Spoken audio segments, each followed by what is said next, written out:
ভারতীয় ফুটবলে ঘোর অমানিশা।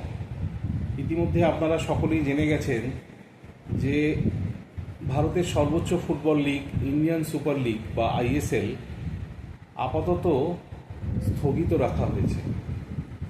আপনারা জানেন যে গতকাল এফএসডিএল, যারা নিয়ামক সংস্থা, মানে যে ফুটবল প্রতিযোগিতার যে নিয়ামক সংস্থা, তারা প্রেস বিজ্ঞপ্তি দিয়ে জানিয়েছে যে যেহেতু তাদের সাথে অল ইন্ডিয়া ফুটবল ফেডারেশনের চুক্তি নবীকরণ হয়নি, সেটা বিভিন্ন কারণে, সেহেতু তারা আপাতত এই টুর্নামেন্টটি হোল্ডে রাখছে। আজকে আবার সর্বভারতীয় ফুটবল সংস্থা অল ইন্ডিয়া ফুটবল ফেডারেশন তারাও প্রেস বিজ্ঞপ্তি দিয়ে জানিয়েছে যে সুপ্রিম কোর্টের যে রায় আছে, যতক্ষণ না সে ব্যাপারে মানে চুক্তি নবীকরণ বা এআইএফএফ এর কার্যকলাপ সম্পর্কে স্পষ্ট কোনো নীতি নির্ধারণ যতক্ষণ না আসছে, ততক্ষণ পর্যন্ত চুক্তি নবীকরণ করার কোনো সম্ভাবনা নেই। ফলে কি দাঁড়ালো না, যে ফুটবল প্রতিযোগিতা ইন্ডিয়ান সুপার লিগ আপাতত স্থগিত। আপনি ভাবুন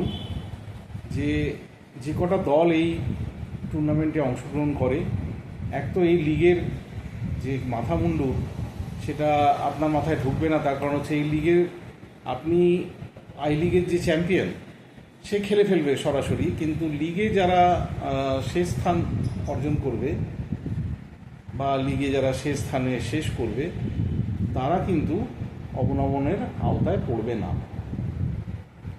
সেটা একটা অন্য দিক, সে নিয়ে অনেক বিতর্ক থাকবে। কিন্তু আমার মেন বক্তব্য যে যারা ফুটবলটা চালাচ্ছে, আজ থেকে 10 বছর আগে, 11 বছর আগে যখন ইন্ডিয়ান সুপার লিগ প্রথম চালু হয়, আমার মনে এই প্রশ্ন আসে যে অল ইন্ডিয়া ফুটবল ফেডারেশন একটা প্রাইভেট সংস্থার কাছে ফুটবল টুর্নামেন্টের সত্ত্বটা বিক্রি করবে কেন?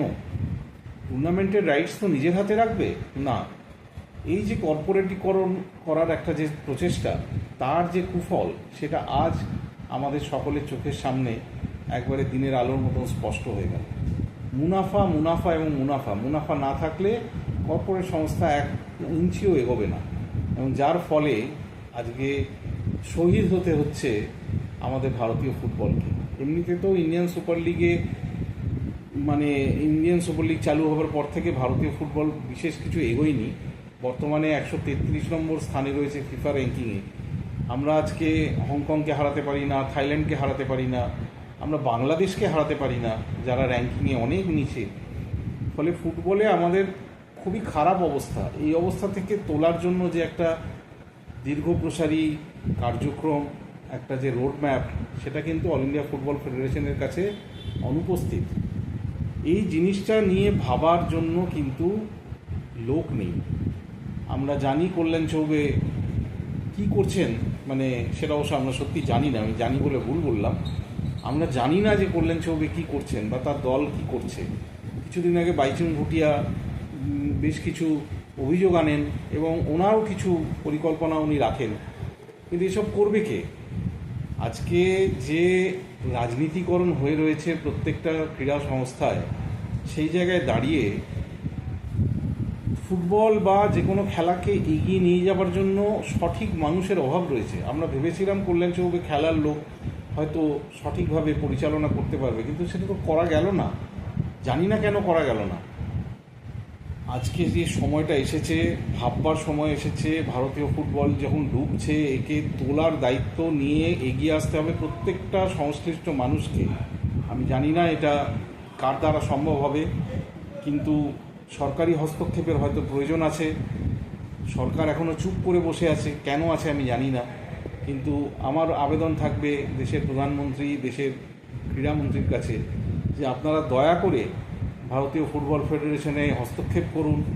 যদিও ফিফা এটা অনুমোদন করে না, কিন্তু যেভাবে সম্ভব যাতে ফিফার নিয়মটা ব্যাহত না হয়, কিন্তু একটা হস্তক্ষেপের প্রয়োজন রয়েছে বা একটা গাইডলাইনের প্রয়োজন রয়েছে, যাতে করে ভারতীয় ফুটবল আবারও ঘুরে দাঁড়াতে পারে।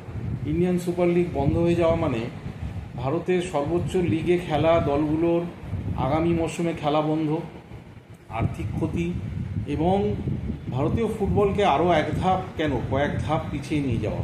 এটা কিন্তু হতে দেওয়া যাবে না। এর জন্য যা করতে হবে, যাদের করতে হবে তাদের এগিয়ে আসতে হবে। এর বিরুদ্ধে প্রতিবাদ সংগঠিত করতে হবে, মানুষকে এগিয়ে আসতে হবে, ক্রীড়ামোদী মানুষ, ফুটবল প্রেমী মানুষকে এগিয়ে আসতে হবে। প্রত্যেককে তাদের যা ভূমিকা সেটা পালন করতে হবে। নমস্কার।